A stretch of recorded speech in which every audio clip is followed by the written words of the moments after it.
Hello friends, good afternoon. সবাই কেমন আছো? আশা করি সবাই খুব ভালো আছো। আমিও খুব ভালো আছি। আমার এই মিষ্টি তানিয়া লাইফস্টাইলে তোমাদেরকে স্বাগত জানাই। তো আমার এটা নতুন ব্লগ চ্যানেল, তো তোমরা একটু প্লিজ সাপোর্ট করো, আমিও তোমাদের সাপোর্ট করব। আর এই দেখো বন্ধুরা, তোমাদের আমার ঘরের অবস্থাটা একবার দেখাই।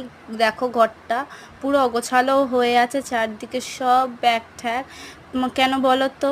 আমরা এই ঘরটা এক্সচেঞ্জ করে একটা নতুন ঘরে যাচ্ছি, তার জন্য আস্তে আস্তে প্যাকিং শুরু করেছি। কিছু কিছু করে খালি করছি এখনও, মানে প্রচুর জিনিস খালি করা আছে। আলমারি আছে, ওয়ার্ড্রপ আছে, সিংহাসন আছে, খাটের নিচ, তারপরে হচ্ছে অনেক কিছুই আছে ঘরের। তারপর সবার লাস্ট আছে রান্নাঘর।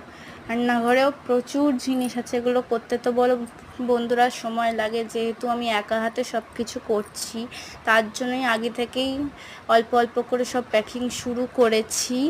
তো তার মধ্যে ছোট মেয়ে আছে আমার, বুঝতেই পারছো তো, মানে একা হাতে করব অনেকটাই বড় ব্যাপার, মেয়েকে নিয়ে একা করছি। তার জন্য যেইটুকুনি পারছি তোমাদের সাথে শেয়ার করছি। তোমরাও একটু সাপোর্ট করো আমার এই নতুন ব্লগ চ্যানেলে, আমিও তোমাদের সাপোর্ট করব। দেখো পুরো ঘরটা অগোছালো হয়ে পড়ে আছে। আর তোমাদেরকে বলে রাখি, আমরা নতুন ঘরে যাচ্ছি 15 এপ্রিল, মানে পয়লা বৈশাখের দিন। তো আমরা নতুন ঘরে ঢুকবো, সেই দিনকার ঢুকে তোমাদের সাথে আমার নতুন ঘরের ভিডিও শেয়ার করব। ভালো লাগলে ভিডিওটি অবশ্যই লাইক করো বন্ধুরা।